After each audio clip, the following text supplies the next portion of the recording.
So let's make everyone a super genius. Hey everyone, my name is Wes. This is Interactive English. The channel is all about trying to help you improve your English skills. And today I want to help you fine-tune your vocabulary because I want to teach you 10 advanced adjectives that are going to help you be a little more precise whenever you're talking about the way somebody speaks or the way they're writing. All of these adjectives are related to that, the way people communicate. Now, I do want to apologize because if you learn these adjectives, it's not suddenly going to make you a super genius. However, if you are able to learn these adjectives, use them correctly in the correct context, then I think whoever you are talking to, they're probably going to think, okay, this person has a larger vocabulary, this person is pretty proficient in English, and that is always a great thing if you're an English learner. Your English is amazing. Like a super genius. So again, I apologize. It was a hyperbolic description. And that is actually the first adjective that I would like to teach you is hyperbolic. So what this means is that someone is saying or writing about something and they're making it sound better or more than it really is. And I think about somebody who's trying to sell you something, maybe a product or service, and they say, this is number one, it's the best. Everyone is talking about it. You could say they are making a hyperbolic sales pitch to you, or somebody could make a hyperbolic comment or a hyperbolic remark, and they're trying to make it sound a little bit better than it really is. And I think all of us can probably relate to this because we talk about our experiences and we tell stories, and maybe we want to make it sound a little bit better, and our story becomes a little hyperbolic. One thing I do want to say about this word is that it may also often be used as a noun, and people will talk about hyperbole. So the meaning is pretty much the same, just the part of speech changes. It's a noun, hyperbole. And again, people are referring to the way somebody is speaking or writing, and they may say something that is a little outrageous, making it sound a little better, a little more, and you might say, oh, it's a little bit of hyperbole. So it is often used as a noun, but in this lesson, we are focused on the adjectives, and the adjective is hyperbolic. I suppose that you could also say that I was perhaps being a little flippant when I was writing that title about becoming a super genius. And flippant is the next adjective that I would like to teach you, because if you say that somebody is being flippant, it means that they're not really serious about a topic, mostly in an attempt to be funny or perhaps appear smart. And you could say that someone is being flippant. And you could also use it to describe like the way somebody's speaking, a flippant comment or a flippant remark. But I do not want to be flippant. What I really would like to be is articulate. And articulate is a great adjective because it means that you are able to easily and clearly express your thoughts, ideas, your arguments, and you're able to do so effectively. And you could describe someone as being very articulate. Keep in mind that if you are going to use this word as a verb, the pronunciation is going to be a little different. The spelling is going to be the same, but if you're going to use it as a verb, you would say to articulate. So that final syllable, that is where the pronunciation is different. If you're using the adjective, articulate. If you're saying the verb, to articulate. So I always try to be very articulate when talking about these words and trying to explain them so that it's a little bit easier to understand. Now, can you guess what the next word in this lesson is going to be? If you can guess, then I would say that you are prescient. And prescient means that somebody is able to suggest, or perhaps they know about something that will happen in the future. And again, this video is talking about things people might say or write. So in this context, somebody might say something and then it comes true in the future, and you can say, oh, wow, you're very prescient. You said this would happen, and then it did happen. This person is prescient. Or this word does have some different pronunciations because some people may pronounce it with just 2 syllables and they say prescient. I typically say it with 3 syllables, prescient. And I know I keep saying this word a lot as I'm talking to you about the pronunciation, but it's a good word if you find yourself in that situation and somebody said something and it happened to come true and it was like, wow, you were very prescient. You said this would happen and then it did. So I hope I was able to articulate the meaning of that word very well and you could easily understand it because yes, I try to be as articulate as I can. I do not want to be flippant.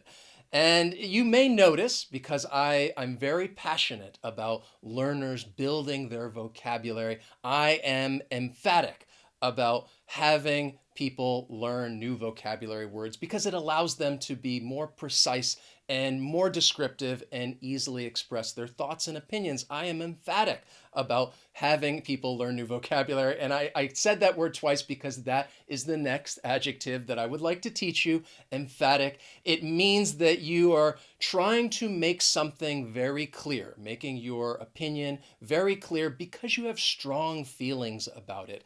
And you could say that, well, you are emphatic about something, or maybe you make an emphatic argument because you have strong feelings about it. Or even in a sports competition, you could say that the team had an emphatic victory. It was a very strong victory. The match wasn't even close. But yes, I am emphatic about having people learn new vocabulary words. I always try to continue building my vocabulary. It is so useful. And I definitely, as a teacher, I do not want to be a glib speaker. Glib is, well, it's another great adjective. And what it means is that somebody is speaking in a confident way, but really maybe a little careless and perhaps not completely honest. And you could say that someone is a glib speaker. I often think of perhaps maybe a politician. They try to pretend and they try to sound like they know what they're talking about, but they may not be honest in every instance. And you could say that, well, they're very glib or they're a glib speaker. And yeah, it's not really a good thing, or it's not really a compliment if you say that somebody is being glib. And I hope that was easy to understand. I hope that my explanation was not unintelligible. Unintelligible is the next adjective that I would like to teach you. And this means that something is simply, well, you're not able to understand it. And you would say that this is unintelligible. Often I think people might use it to, well, talk about handwriting. Somebody's writing, if you cannot read it, it is unintelligible. Or perhaps you are at some place like a train station and you hear somebody come over the intercom and they make an announcement. And sometimes it sounds like, blah, blah, blah, blah, blah, blah, blah. And you would say, okay, that is unintelligible. I don't understand what this person is saying. So that is an instance when you might think about using this word. So do you want to keep going? Let's keep going. You do not have to answer that question. It's a rhetorical question. And rhetorical is the next adjective that I would like to teach you. And rhetorical speech or rhetorical writing is meant to, well, influence people. It's meant to seem important. And a very common collocation, 2 words that are frequently used together, rhetorical question. And a rhetorical question, it's a question that you are asking and it's not meant to be answered. It's mostly used as a way of like, well, effective speaking, and somebody would ask a rhetorical question. For example, you might say something like a tag question. You didn't think you would get away with this, did you?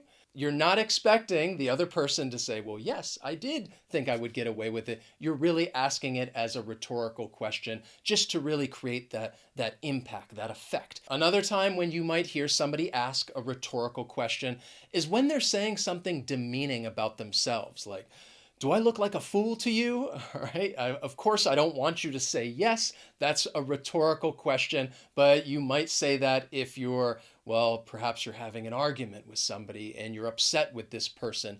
and you ask that as a rhetorical question. But as a teacher, I certainly try to be effective when I'm speaking because it makes these lessons a lot more interesting to watch. So yeah, I may use this and ask a rhetorical question from time to time just to create that effect. One thing I definitely won't do is say something that is defamatory. I definitely would never do that to you. I would never say anything about you that's defamatory. And that is the next adjective that I want to teach you, because defamatory means that you are saying something or writing something that's going to damage a person's reputation. And the things that you're saying or the things that you're writing are just not true.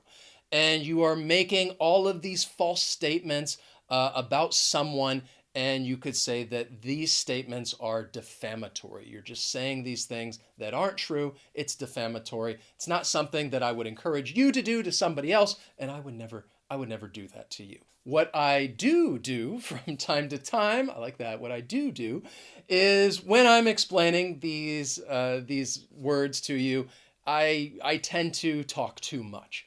And you could say that I am verbose when I'm talking about these words and what they mean and trying to give you some examples so that you easily understand them. And if somebody is verbose, or if you say that something is verbose, like someone's writing, it means you're saying more than what is needed. And at times, if you're saying too much, it can get a little long, it can be a little boring. And yes, that's something that I try to work on because I'm emphatic about teaching these vocabulary words. So I just want to talk and talk and talk and talk. And it can be a little verbose. I apologize. I'm apologizing a lot during this video lesson. I apologize for that hyperbolic description. I don't know, after learning all these words, if you feel like a super genius or not, but one thing I definitely will say is that if you're able to use them in the correct context, then I think people will believe that you are a more proficient English speaker, and that's a great thing. Trust me, I know I'm not being flippant when I say this. It will happen to you in the future, and you're going to think back and, wow, Wes, he was very prescient. He said this would happen, and now it is. I'm using these advanced adjectives in conversation, and people seem a little impressed with my fluency skills. And as you notice, again, I'm being verbose because I just keep talking and talking and talking, but I'm really trying to review with you and use some of these adjectives just so that you get a feel for how they're used just in normal, natural conversation. So I will just leave it at that. I hope you learned some new vocabulary today. If you did, please hit that like button. As always, thank you so much for watching, and I'll see you next time.